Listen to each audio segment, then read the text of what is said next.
A 6-year-old girl walked straight up to the most feared man in Korea, and opened her arms. He had a knife wound bleeding through his shirt. 3 of his own men were somewhere in that station with orders to finish what the knife started. And Je-Wook, the man they called the Iron Ghost, looked down at one small hand reaching toward him in the fluorescent dark. "Don't be scared," she whispered. "I'll protect you." He had survived 17 years of war inside the Korean underworld. He had never, not once, been unable to speak. Until now. Before we go further. If you're new here, welcome to Mafia Moonlight Tales, where the most dangerous men meet the most unexpected hearts. Hit that like button right now, subscribe so you never miss a story, drop a comment telling me what you think is about to happen next, and share this with someone who loves a story that hits different.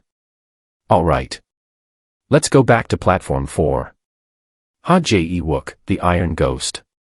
You need to understand something about Je-Wook before you judge what happened that night. He was not born a monster. He was made one, slowly, deliberately, the way a blade is made. Heated until soft, beaten into shape, cooled until nothing bends anymore. At 41, Je-Wook was the undisputed head of the K-Syndicate, the most ruthless criminal organization operating across Seoul, Busan, and 3 provinces nobody talks about publicly. He had started as an errand boy at 14, running cash through alleyways for men who smelled like cigarettes and consequence. By 22, he had buried those same men. Not out of anger. Out of geometry. In the underworld, the only direction that keeps you alive is up. They called him the Iron Ghost because he had a gift, a terrifying, clinical gift, for being everywhere and nowhere. He left no evidence, no witnesses, no loose threads. Deals that collapsed under other men's hands held firm under his. Enemies who swore vengeance against him had a habit of going very quiet very quickly. He wore his power the way some men wear old scars, naturally, without thinking about it, as though it had always been part of his skin. But power inside a criminal empire is not a throne. It is a target. And tonight, someone had finally hit it. His former lieutenant, a man named Bok Sung-jin, a man Je-Wook had personally elevated from nothing, had personally trusted with things that could get them both killed, had decided that Iron Ghost was a title worth inheriting. The knife had come from behind, because that is the only direction a coward knows. Je-Wook had broken free. He had run. Je-Wook, who never ran from anything, had run. Now he sat at the far end of Platform 4 at Chongpa Station, back pressed against the cold stone wall, one hand flat against the growing warmth spreading through his black dress shirt. The cut was deep. Not immediately fatal. But the kind of wound that negotiates with you, find help, or I will slowly win this argument. His phone had 7 missed calls. He had not answered a single one. His eyes, dark, still, holding the particular emptiness of a man who has already made a calculation about his own survival and found the numbers troubling, moved slowly across the platform. He tracked every face. A businessman. A couple arguing quietly. A grandmother with too many bags. An old man sleeping against a pillar. Hunters. Were any of them hunters? Sung-jin would have sent at least 2. Probably 3. Men who knew Je-Wook's training, his instincts, his exits. Men who knew that a wounded Iron Ghost was still more dangerous than most men at full strength, and who would want numbers on their side. The station breathed around him. Trains exhaling slow clouds of steam into the cold night air. Shoes striking wet tile in 100 different rhythms. Overhead announcements echoing off high ceilings in that particular way that makes every voice sound like it's coming from a dream. The temperature had dropped after the rain, and the platform carried a bite to it, the kind of cold that doesn't ask permission, that slides straight through fabric and settles into bone. Je-Wook did not shiver. He had learned, a long time ago, not to give the cold that satisfaction. He pressed harder against his side. Looked at the clock on the far wall. 12:47 in the morning. He thought, with a strange and distant clarity, that this was a very ordinary place to end. Lyra, the yellow raincoat. She did not drift into his peripheral vision the way lost children usually do, hesitant, wide-eyed, shrinking against the current of adult feet, searching for a familiar face. Lyra moved through that station. She was 6 years old, small enough that most of the commuters simply did not register her presence, stepping around her backpack the way you step around a puddle, automatically, without looking down. But she was not lost the way fear makes you lost. She was lost the way certainty gets interrupted. One moment her mother had been right there, holding her hand near the entrance kiosks, and then Lyra had turned to watch two pigeons doing something interesting near the rubbish bin, and when she turned back, the hand was gone. So she did what her mother had always taught her. Stop. Look. Think. Walk toward something that looks safe. She wore a yellow raincoat, bright, almost aggressive in its cheerfulness against the gray and navy of the late-night station. Underneath it, denim overalls over a small green shirt. On her back, a colorful patchwork backpack, the kind decorated by someone who loved her very much and had excellent taste in chaos, reds and blues and greens and oranges all arguing beautifully with each other. Her hair was pulled into a puff at the top of her head, and her face, round, serious, holding the particular focused expression of a child who has a plan and intends to execute it, turned slowly as she scanned the platform. She was, without question, the warmest thing in that entire cold building. And she walked directly toward the coldest man in it. Je-Wook saw her coming. He registered the yellow coat as not a threat and dismissed her immediately, his eyes already moving past her toward the platform entrance, toward the shadows between the vending machines, toward the train doors that were about to open. He did not look back down until he heard the small boots stop. Directly in front of him. He looked down slowly. She was already looking up. Not with the wide, frightened eyes of a child who had stumbled too close to something dangerous and didn't yet know it. She looked at him the way doctors look at X-rays, carefully, methodically, working from information toward conclusion. Her eyes moved from his face, to his hand pressed against his side, to the dark stain seeping through his shirt, back up to the cuts on his cheekbone and jaw, and finally back to his eyes. She tilted her head slightly. And then, with the absolute calm of someone who has assessed a situation and reached a verdict, she stepped forward, and opened her arms. Not reaching for comfort. Not asking for reassurance. Offering it. Don't be scared, she said quietly, like it was simply true. Like it required no argument, no proof, no negotiation. Like she had looked at the Iron Ghost, this man whose name made lieutenants lower their voices, whose silence had ended careers and lives and everything in between, and had seen, very clearly, someone who needed exactly this. I'll protect you. Somewhere across the platform, a door opened. Two men in dark coats stepped onto platform 4, eyes moving in the practiced, parallel sweep of people searching for something specific. Je-Wook did not look at them. For the first time in 30 years, he was not calculating an exit. He was looking at a 6-year-old girl in a yellow raincoat who apparently intended to stand between him and the world, and finding, to his complete bewilderment, that something deep and long buried and entirely inconvenient had just cracked open inside his chest. The hunters were closing in. And the Iron Ghost had just discovered the one shield he never saw coming. This is the smallest shield. And this story is only just beginning. He had been shot twice in his life and stabbed once before tonight. The first bullet had taken him at 23, a graze across the left shoulder that taught him the difference between bravery and recklessness. The second, at 30, had punched clean through his upper arm during a negotiation that stopped being a negotiation very quickly. The stabbing, at 35, had been 3 inches from something that would have ended the story early. He had walked away from all 3. This cut was different. Not because it was deeper, though it was. Not because the blood was coming faster, though it was doing that too. It was different because of who had put it there. Bok Sung-jin. A man Je-Wook had personally pulled out of a Busan holding cell 11 years ago, posted bail for, built from nothing into something, trusted with the kind of information that is only ever shared between men who believe they are brothers. That was the wound that wouldn't close. The knife was almost secondary. Je-Wook shifted his back against the cold station wall and pressed his palm harder into his side.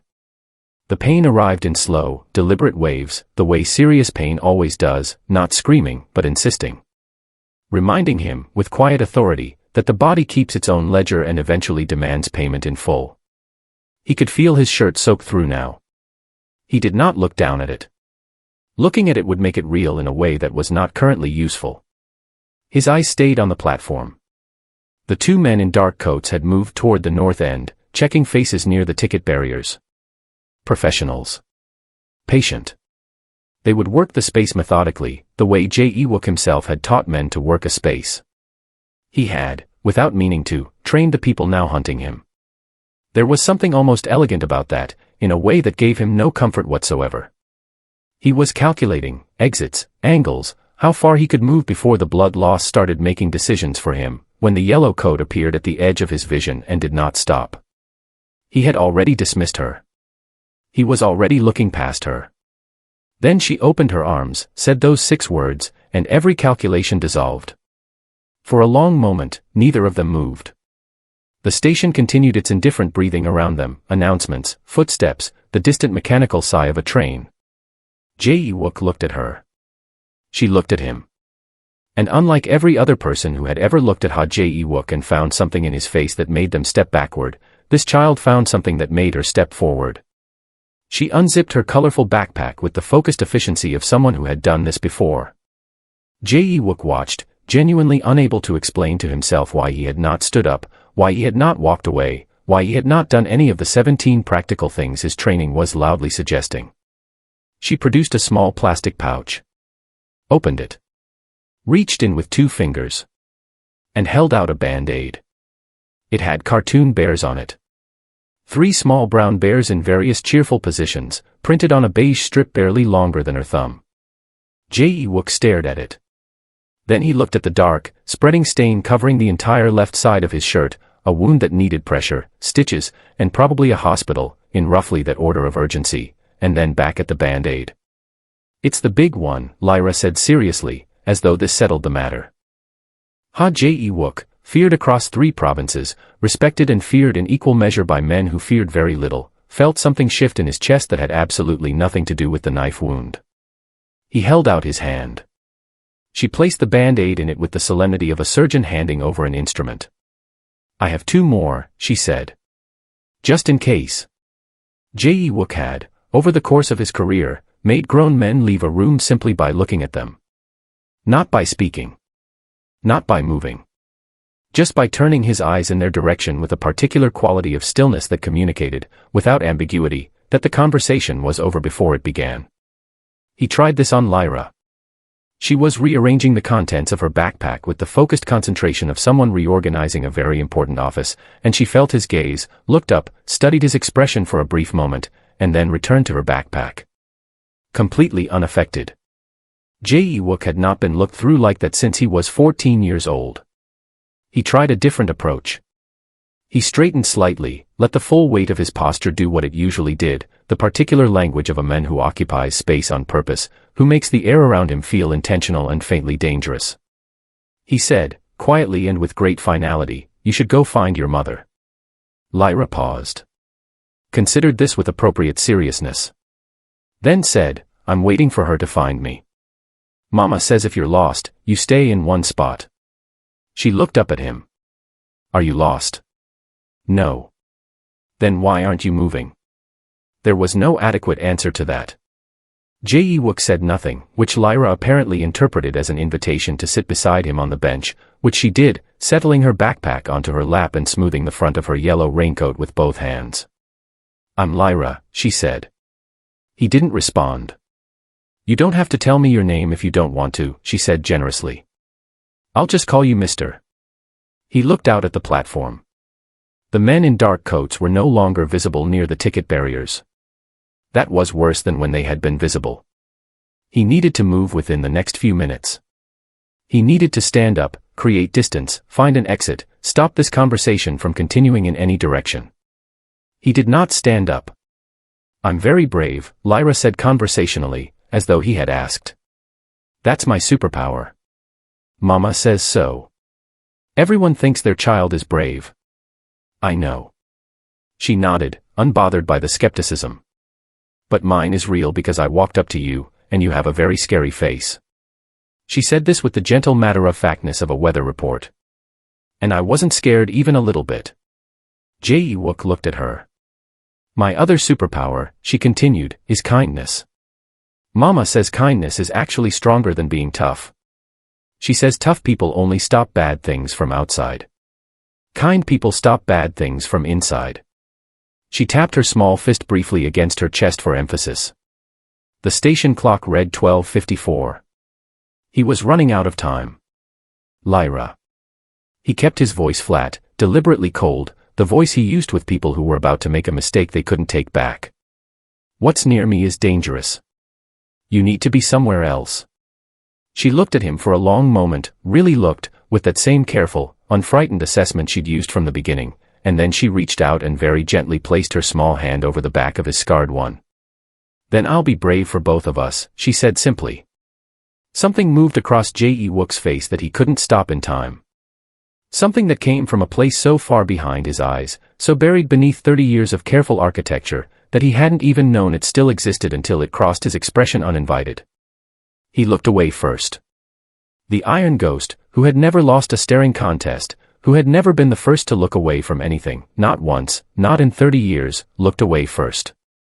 Lyra reached back into her backpack and produced a small packet of crackers. You should eat something, she said. Mama says everything feels worse on an empty stomach. Je-Wook saw them before they saw him. 3 men. Not 2. Sung Jin had sent 3, which meant his former lieutenant understood exactly how much trouble 2 would be against a wounded Iron Ghost and had done the responsible math. They came through the south entrance in a loose triangle formation, 1 ahead, 2 flanking, wearing the casual clothing of ordinary commuters and moving with the practiced ease of men who had done this in crowded places before. To everyone else on platform 4, they were nobody. Background. Wallpaper. Je-Wook knew their shoes. He had bought those shoes. He had exactly 40 seconds before their sweep brought them close enough to make distance impossible. We're going to walk now, he said quietly, already straightening from the bench, one hand pressing firmly against his side. Lyra looked up from her crackers. Where are we going? Somewhere else. He was already scanning platform exits, stairwells, the covered corridor leading toward the upper concourse where the late-night food stalls were still open, where families moved slowly with tired children and heavy bags. Crowds. He needed a crowd. He took 1 step, and a small hand closed around 3 of his fingers. He stopped. Lyra had stood up beside him, backpack settled on her shoulders, her hand wrapped around his with the complete confidence of someone who had decided this was simply how they were doing things now. I'll guide you, she said. So you don't get more hurt. He looked down at her hand on his. Then back at the 3 men, who had reached the midpoint of the platform. 15 seconds. There was no time to argue. He moved. She moved with him. And here is what Je-Wook discovered in the first 30 seconds of walking through Champa Station with a 6-year-old in a yellow raincoat holding his hand. He became invisible. Not the way the Iron Ghost was invisible. Not the cold, deliberate invisibility of a man who has trained himself to occupy space without drawing attention. This was different. This was the invisibility of the ordinary. Of the unremarkable. Of a father and daughter moving through a station at nearly 1 in the morning, the child clearly awake past her bedtime, the men clearly tired, both of them clearly together in the way that families are together, without ceremony, without explanation, just belonging to each other. People's eyes moved over them and kept moving. Je-Wook guided them toward the food court corridor, keeping his pace measured, keeping Lyra on his right side, away from the hand pressing his wound, and watching the 3 men in his peripheral vision with the continuous, automatic attention of a man who has survived by never fully looking away from a threat. The lead man's eyes swept across them. Kept moving. Je-Wook exhaled slowly through his nose. You're walking funny, Lyra said quietly, not stopping, not looking up, but clearly paying attention to everything. I'm fine. You're not, she said. Matter of fact. No drama. But that's okay. I walk funny too when my knee hurts. Mama says just keep going. He almost said something.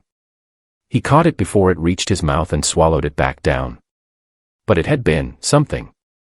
Something almost like the beginning of a word that rhymed with thank you, which was a sentence Je-Wook had not said to another human being in a very long time and had no intention of starting tonight. They turned the corner into the corridor. The food stalls cast warm yellow light across the tile. The smell of tteokbokki and instant broth drifted through the cold air. Families sat at plastic tables. Children leaned against their parents with heavy eyes. Lyra looked up at him, satisfied. See, she said. I told you I'd protect you. Behind them, 3 men in a loose triangle formation walked straight past the corridor entrance without stopping. Je-Wook said nothing. But his grip on her hand, small, careful, and entirely involuntary, tightened just slightly. The photo booth was tucked between a closed convenience store and a luggage locker bank at the far end of the concourse, the kind of forgotten corner that stations accumulate the way old houses accumulate in used rooms. A faded curtain. A plastic stool. A machine that had probably not been serviced since the previous decade. Nobody was using it. Nobody was looking at it. Je-Wook pulled the curtain closed behind them. The space was barely large enough for one adult. With a 6-year-old, her backpack, and the particular challenge of a man trying not to lean against anything too hard, it was significantly smaller than that. The small screen on the machine glowed a dim, useless blue. In that pale light, Je-Wook finally looked down at his side. He wished, briefly, that he hadn't. The shirt was worse than he'd allowed himself to know. Dark and heavy with it, the fabric pressed flat against the cut. He lifted the edge carefully. The wound was long, Sung Jin had moved quickly, at least giving him that, but the bleeding had slowed to something negotiable. Not good. But negotiable. He let the fabric fall back. Okay, Lyra said, already on her knees, already unzipping her backpack with the absolute focus of someone who had arrived at work. I'm going to fix you now. You don't need to. Mister. She looked up at him. The tone was patient but final. The tone of someone's mother. Sit down. He sat on the plastic stool. She began unpacking with systematic efficiency, and Je-Wook watched, with something he could not immediately categorize, as the contents of a child's school bag became a field hospital. A small packet of wet wipes. 3 cartoon band-aids. A travel-sized antiseptic spray that she handled with great importance. A folded square of soft cloth, part of a lunch wrap, he suspected. A small tube of something labeled in a child's handwriting, Mama's Magic Cream. She laid each item out carefully on the edge of the machine's shelf, in a row, in the specific order she apparently intended to use them. Then she looked at his shirt, looked at him, and held out her hand with quiet authority. He understood. He unbuttoned the lower section, enough to expose the wound. Lyra did not flinch. She did not make a sound of distress or pull back or do any of the things a child should reasonably do when confronted with something like this. She simply leaned in, opened a wet wipe, and began, gently, with extraordinary care, to clean the area around the cut. Je-Wook's entire body went still. Not from the sting of it, though there was that. From the touch itself. The specific quality of it, unhurried, careful, entirely without agenda. Her small hands worked with a focus that was almost solemn, as though this task mattered, as though he mattered, as though the careful removal of dried blood from a stranger's skin in a photo booth at 1 a.m. was the most natural and important thing she could be doing right now. He could not remember the last time someone had touched him without wanting something from the contact. She applied the antiseptic spray with a word of warning, "This part is brave time," and when he didn't react to the sting, she nodded approvingly. She layered 2 band-aids across the upper edge of the wound where it was narrowest, smoothing each one down with her thumb as though pressing them firmly enough might seal something deeper than skin. Then she opened the tube of Mama's Magic Cream, applied a careful amount to her fingertip, and touched it, feather-light, to the cuts along his jaw. Je-Wook closed his eyes. Just for a moment. Just for 3 or 4 seconds in a photo booth in a train station at nearly 1 a.m, Je-Wook, the Iron Ghost, the man who commanded silence and endings, closed his eyes and let a child take care of him. There, Lyra said softly, recapping the tube. All better. He opened his eyes. She was looking at him with simple, uncomplicated satisfaction. No pity. No fear. No performance of kindness designed to get something in return. Just a small girl who had done what needed doing and felt good about it. Something in his chest pulled in a direction it had not pulled in a very long time. "Thank you," he said. The words came out quietly, a little rough, like something that had been stored in a drawer for 30 years and had forgotten how to be said aloud. Lyra smiled, wide, genuine, entirely unsurprised. "I knew you could talk nice," she said, and began repacking her backpack. The photo booth screen had gone back to its idle display, a slow, rotating loop of sample photos, couples and families frozen in their best moments, laughing at something just outside the frame. The light it threw was pale and flat and honest in the way that unflattering light is always honest, and in it, Je-Wook caught his reflection in the dark glass panel beside the screen. He looked for a long moment. He had not looked at himself, truly looked, without agenda, without the quick functional assessment of a man checking for visibility before entering a room, in a very long time. He had forgotten, or perhaps chosen to forget, what the accumulation of 30 years looked like on a face. It looked like this. The cuts along his jaw. The darkness beneath his eyes that had stopped being tiredness a decade ago and had simply become a permanent feature. The particular set of his mouth, not a frown, not a grimace, something worse than both, something that had forgotten the muscle memory of anything softer. The tattoo at his collar, the edge of it visible above his open shirt, the mark of the K-Syndicate, placed there at 20 years old by a man who was now dead, a permanent record of every decision that had followed. He had made a kingdom out of fear. He had built walls out of other people's suffering. He had looked, countless times, at the damage he left behind and felt nothing beyond the cold arithmetic of necessity. Looking at his own face now, he felt something. He wasn't sure he had a name for it anymore. He had not needed the name in a long time. Lyra was still repacking her bag, humming something tuneless and content, completely at home in this small curtained space with a man whose reflection looked like every warning a child should instinctively run from. He turned away from the glass. Lyra. He kept his voice even. Careful. The way you carry something breakable. I need you to listen to me. She looked up. The men in this station, the ones in the dark coats. He watched her face. They are looking for me. Not to help me. Do you understand what I'm telling you? She was quiet for a moment. Then, they want to hurt you more. Yes. Like the person who already hurt you. Yes. Why? Because, he said, and paused, and chose the truest simple version of it. I am not a good man, Lyra. I have done things that, the world I come from is not safe. And you being near me makes you part of that world, which means you are not safe either. He held her gaze. So you are going to stay here, behind this curtain, and you are not going to follow me. Do you understand? He stood. Buttoned his shirt. Became the iron ghost again by increments, the posture, the stillness, the face that gave nothing away. He pulled the curtain edge back and looked out at the concourse. Clear. For now. He felt the small hand close around his wrist. No, Lyra said. He turned. Lyra. You're scared, she said. Not accusing. Just accurate. And you're cold. I can tell because you keep making this face. She demonstrated, a subtle tightening around the eyes, a faint hardening of the jaw, and it was accurate enough that it stopped him completely. Mama makes that face when she's trying not to show me she's worried. I am not your mother. I know. She stood up, backpack on, raincoat straightened, entirely prepared to continue. But even monsters get cold, mister. And cold monsters still need somebody. The word landed the way she hadn't intended it to, or perhaps, with the terrifying precision that children sometimes achieve without understanding what they've aimed at, directly behind his sternum, in the place the knife hadn't reached. Monster. She had said it without flinching.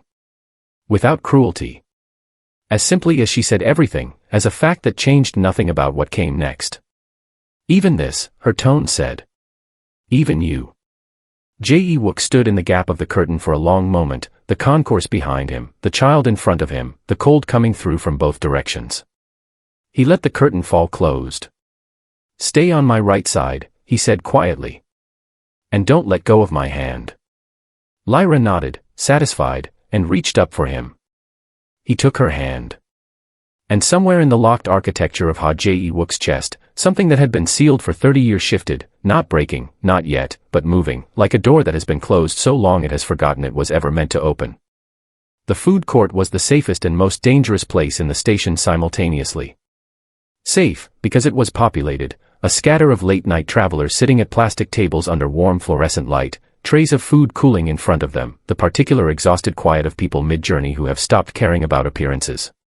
Families. A group of university students. A man in a delivery uniform eating alone. Nobody looking for trouble. Nobody looking for anything except the next train.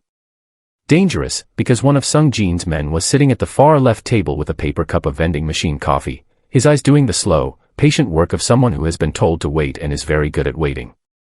Je-Wook saw him the moment they entered the corridor. Registered the posture, straight, controlled, the particular stillness of a man performing relaxation rather than feeling it. Registered the position, sight line to both entrances, back to the wall. He had taught his men to sit like that. He kept walking.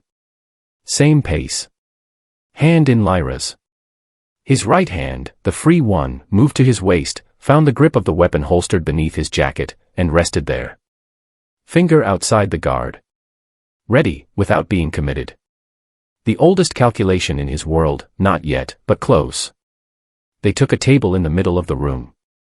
Je-Wook positioned himself facing the man in the corner, put Lyra to his left, and lowered himself into the plastic chair with the careful economy of someone managing pain that does not have permission to show on their face. Lyra unzipped her backpack. "I have crackers," she said, with the quiet satisfaction of someone producing something genuinely valuable, and one juice box. "We have to share the juice because I only have one straw." She placed 3 crackers on the table in front of him. Neat. Deliberate. A gift arranged with care. His right hand stayed at his waist. He watched the man in the corner lift his coffee cup. Watched his eyes make another slow pass across the room, moving table to table, face to face. The sweep reached them, paused, and Je-Wook looked down at the crackers on the table, turned slightly toward Lyra, and became, for the duration of that gaze, nothing more than a tired father at a late-night table while his daughter organized her snacks. The sweep moved on. Je-Wook breathed out through his nose. "You have to eat it," Lyra said, watching him. "It doesn't count if you just look at it." He picked up a cracker. Took a small, deliberate bite. Tasted almost nothing, his entire body tuned to the other side of the room, but he chewed, and swallowed, and Lyra nodded with the approval of someone whose instructions have been correctly followed. She slid the juice box across to him first. He looked at it. Small. Bright orange. A cartoon fruit on the side wearing sunglasses, grinning with the uncomplicated joy of something that had never sat in a food court with a weapon in its hand and a killer 20 feet away. He took the straw from her, pushed it through the foil top, and drank. The juice was very sweet and very cold and tasted, absurdly, like something from a part of his life so distant he could not locate it clearly, something adjacent to Saturday mornings, to being small, to a time before the world had shown him what it was actually made of. He set the box back down. His right hand returned to his waist. The man in the corner stood. Dropped his cup. Moved toward the north exit, leaving, not approaching, a change in directive from somewhere, a phone call Je-Wook hadn't seen, and walked out without looking back. The tension in Je-Wook's right hand released by degrees, like a rope being slowly uncaught. Lyra pushed the last cracker toward him. "You ate yours fast," she said. "You must have been really hungry." He looked at the cracker.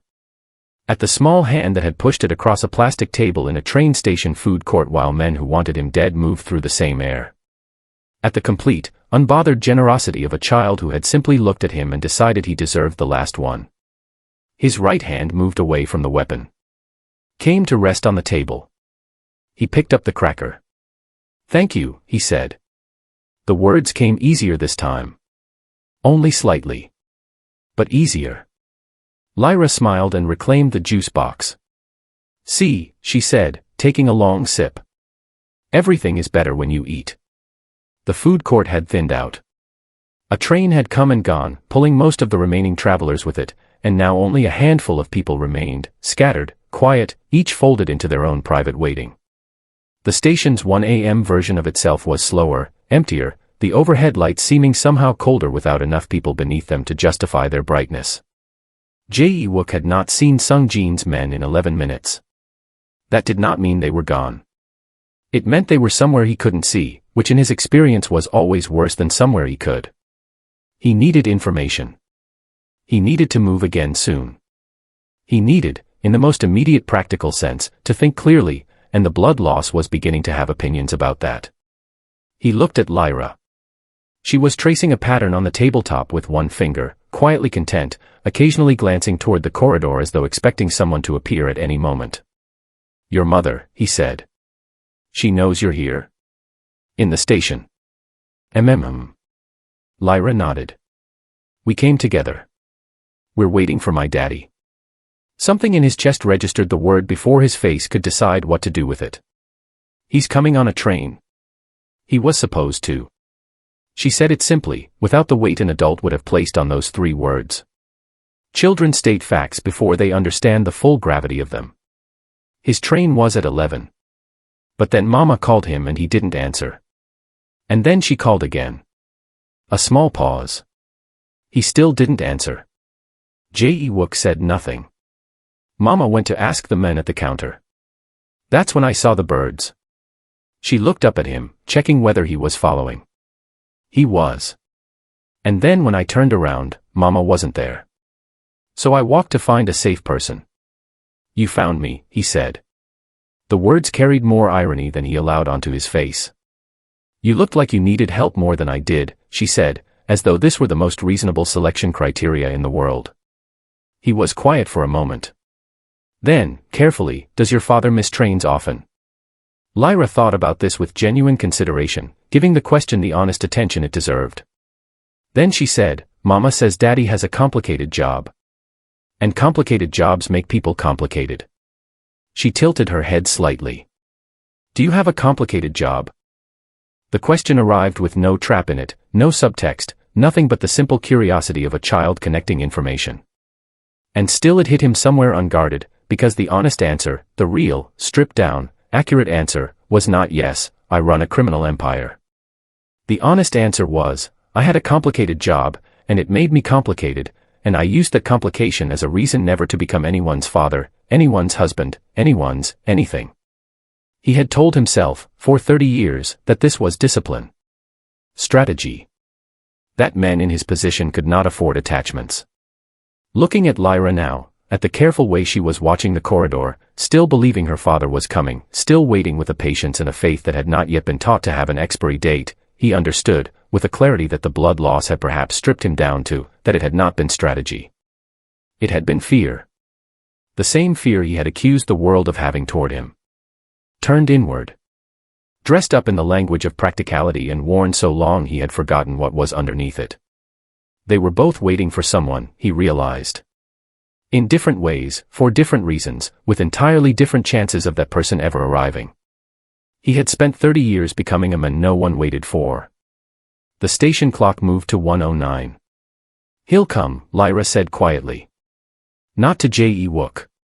To herself, or to the corridor, or to some private arrangement she had made with the universe regarding fathers and trains and the reliability of people who were supposed to show up. Je-Wook looked at the clock. Then at her. Yes, he said. And meant it as the only gift he currently had to give, not a fact, but a wish, shaped carefully into the form of a certainty, offered across a plastic table by a man who was only just beginning to understand the difference between the two. He heard them before he saw them. Not footsteps, he had been tracking footsteps all night. It was something subtler. A change in the quality of the air near the food court entrance, the particular shift that happens when people moving with purpose enter a space and the space responds to it. A delivery worker glanced up, then looked back down quickly. A woman at a corner table gathered her bag a little closer without knowing why. Je-Wook knew why. He was already standing when the 3 men appeared at both entrances simultaneously, 2 at the south corridor, 1 cutting off the north. Textbook. No exits left open. Sung Jin had reorganized his approach, tightened the formation, decided that patience had a deadline. They had found them. Je-Wook stepped in front of Lyra. His right hand moved to his weapon, not drawing, not yet, calculating the fractions of a second between now and the moment calculation became irrelevant. The food court had 4 remaining civilians. A woman. 2 students. The delivery worker. All of them sensing something without understanding it, that animal awareness that precedes visible danger. He could not do this here. But the corridor behind him was already closed. The lead man, Park, Je-Wook recognized him, a decade of service between them, a man he had trusted, walked forward slowly, hands open at his sides in the practiced performance of calm. His eyes were not calm. They were the eyes of a man who had been given a job and intended to complete it efficiently. Boss, Park said quietly. The old title. Almost respectful. Let's not make this complicated. You already made it complicated, Je-Wook said. Park's eyes moved to Lyra. Something crossed his face, not mercy, not conscience, but the particular irritation of a professional encountering an unexpected variable. He looked back at Je-Wook. Send the child away. I'm not going, Lyra said, from directly behind Je-Wook. Every adult in that food court, the three killers, Je-Wook, the civilians who had now gone very still, registered her voice simultaneously. Je-Wook felt her move before he could stop it. She stepped around him, planted herself directly in front of him, facing the three men, and spread her arms wide, the same gesture she had offered him on platform 4, now reversed, now pointed outward like a shield, like a declaration, like the most impractical and devastating act of bravery he had ever witnessed in 30 years of witnessing both. You can't hurt him, she said. Clear. Steady. I'm protecting him. The silence that followed was the strangest silence Je-Wook had ever stood inside. Park stopped walking. Not because of conscience, Je-Wook knew Park, and conscience had never been a significant feature of his professional conduct. Not out of mercy, and not because a 6-year-old in a yellow raincoat posed any tactical obstacle to 3 armed men. He stopped because the woman at the corner table had her phone raised. Because the 2 students were staring with the wide, recording attention of a generation that documents everything. Because a child standing in front of a bleeding man with her arms spread open was the kind of image that spread before morning and asked questions that nobody in Sung Jin's organization wanted asked. The Iron Ghost had survived the night because a child had made him invisible. Now the same child was making him visible, so publicly, so undeniably, that violence became its own liability. Park's jaw tightened. His eyes moved to his men. A look passed between them that Je-Wook read fluently, not here, not now, too many witnesses. Je-Wook's hand closed around Lyra's shoulder from behind. Gently. Firmly. You are the bravest person in this station, he said quietly, only for her. She looked back at him, arms still open, completely unafraid. I know, she said. Park and his men withdrew the way professional killers withdraw when circumstances turn against them, without haste, without visible frustration, folding back into the station's population as cleanly as they had emerged from it. No scene. No acknowledgement. Simply there, and then not there, leaving behind only the faint residual tension that slowly released itself from the shoulders of the civilians who hadn't understood why they'd been holding their breath. Je-Wook watched until he was certain. Then he exhaled, looked down at Lyra, still standing in front of him, arms now lowered, backpack straightened, entirely satisfied with how that had gone, and felt something move through him that was adjacent to gratitude but larger than it. Something that didn't have a clean name in any language he had ever spoken. He guided her gently back toward the main concourse. They were near the platform entrance when he heard it, a voice cutting through the ambient noise of the station with the particular frequency of panic that only a parent's voice carries. Hi. Raw. Searching. Lyra. Lyra. Lyra's whole body changed. The focused, capable little guardian who had navigated assassins and photo booths and shared her last cracker with a dangerous man, she was still there, but suddenly she was also simply a 6-year-old who wanted her mother, and those two things existed together in her face with no contradiction at all. Mama. She ran. Je-Wook watched her cross the concourse floor, yellow coat streaming behind her, backpack bouncing, and collide with a woman who caught her with the full force of someone who had spent the last hour imagining every terrible alternative. The woman folded around her daughter completely, eyes closed, one hand cradling the back of Lyra's head, and held on with the specific grip of a person reclaiming something they had already half-grieved. He stayed where he was. Far enough to be a stranger. Close enough to be certain. After a long moment, Lyra pulled back and turned. Found him across the concourse. Pointed, telling her mother something Je-Wook couldn't hear from this distance, gesturing in his direction with the animated authority of someone reporting important events. Her mother looked up. Met his eyes across the space between them. He held her gaze steadily. Gave a single, small nod. She is safe. She was safe. The woman's face moved through something complicated and arrived at an expression that was equal parts bewilderment and gratitude, and she pulled Lyra close again without looking away. Je-Wook reached into his jacket. He walked across the concourse slowly, favoring his right side, and stopped a careful distance from them, close enough to speak, far enough to be unthreatening, the distance of someone who understands that his face in low light does not immediately invite trust. He crouched down to Lyra's level. She looked at him with those same clear, unfrightened eyes. Waiting. He unclasped the watch from his wrist. It was expensive in the way that things acquired through a life like his were expensive, understated, precise, worth more than most people's monthly salary. He had worn it for 6 years without sentiment. He held it out now with both hands. "This," he said quietly, "is your medal. For bravery above and beyond." Lyra looked at it seriously. Then at him. "Does it tell time?" "Better than anyone in this station." She accepted it with both hands, the way she had accepted every responsibility tonight, completely, without hesitation. "Will I see you again?" she asked. Je-Wook looked at her, at the yellow raincoat, at the colorful backpack, at the face that had looked at the iron ghost and seen only someone who needed help, and felt the answer settle somewhere in him like a quiet, permanent thing. "You already changed what happens next," he said. "That means you'll always see me. Even when I'm not there." He stood. Looked once at her mother, a look that carried the only apology and the only thanks he was currently capable of, and turned toward the south exit.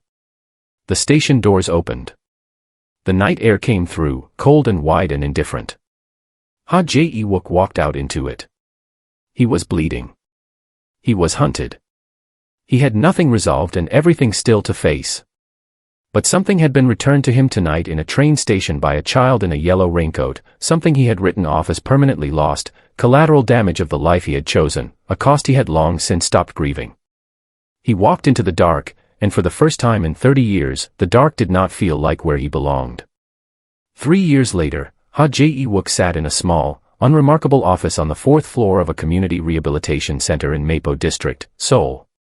The walls were painted the particular shade of beige that institutions favor when they want to communicate calm without spending money on it. There was a plant on the windowsill that was doing its best. Outside, the city moved through an ordinary Tuesday with no interest in the people inside this building. On his desk sat a single item that had not come with the office. A yellow raincoat. Child-sized. Folded carefully. The kind of thing a reasonable person would call sentimental, and Je-Wook had spent too long becoming an unreasonable person to be embarrassed by it now. He thought, as he did most mornings, about what had actually happened that night at Champa Station.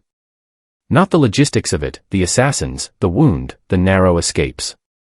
Those details had long since settled into the past where they belonged. He thought about the mechanism of it. The invisible machinery that had operated beneath the surface of everything Lyra did, and why it had worked when nothing else in 30 years had come close. She had not tried to fix him. That was the first thing. Every person who had ever attempted to reach Je-Wook, and there had been very few, had come with an agenda shaped by what they saw. They saw the monster, and they either fled from it or tried to dismantle it, and both approaches confirmed the same thing to the part of him that had always suspected it was true, that the monster was the whole story. Lyra had not seen the whole story. She had seen a person inside a difficult moment, and she had responded to the person rather than the moment. She had not required him to be safe before she offered safety. She had not required him to be good before she offered goodness. She had extended both with a completeness and an absence of condition that bypassed every defense he had ever constructed, because those defenses had been built to withstand force, and she had not used any. What she had used was something that researchers in behavioral psychology had documented for decades but that the world kept being surprised by, the disarming, almost unreasonable power of radical kindness. The kind that doesn't negotiate. The kind that arrives without invoice. Scientists call the effect it has on the person who gives it the helper's high, a measurable neurological response, a release of something real and chemical and good, that occurs when one human being chooses to treat another human being as worthy of care without waiting for proof of worthiness first. But what they don't always measure is what it does to the person who receives it. Especially when they have stopped expecting it. Especially when they have built an entire architecture of self around the belief that they are beyond its reach. Because kindness, when it arrives genuinely, does not knock. It simply enters, the way light enters a room when a curtain shifts, not dramatic, not announced, but suddenly, undeniably present, and once it is present, the darkness has to renegotiate its terms. A 6-year-old girl in a yellow raincoat had not saved Je-Wook with bravery. She had saved him with sight. She had looked at him and seen a human being, and in doing so, she had reminded him of the same. Protection, he had learned that night, is not always the thing that stands between a person and danger. Sometimes it is the thing that stands between a person and the version of themselves that danger has convinced them is permanent. Sometimes the bravest thing you can do for someone is simply refuse to see them as beyond saving. Outside the window, the city continued its ordinary Tuesday. On the desk, the yellow raincoat sat folded, small and bright. Je-Wook, no longer a ghost, no longer iron, no longer the coldest man in any room he entered, looked at it for a moment with the quiet, unguarded expression of a man who had been handed back something he didn't know he'd lost. Then he picked up his pen and got back to work. This has been Mafia Moonlight Tales. If this story moved you, if Lyra's simple, radical kindness stayed with you the way it stayed with Je-Wook, hit that like button, subscribe so you never miss a story, leave a comment telling me what this journey meant to you, and share this with someone in your life who needs to be reminded that even the coldest hearts have a door. Thank you for being here. See you in the next story.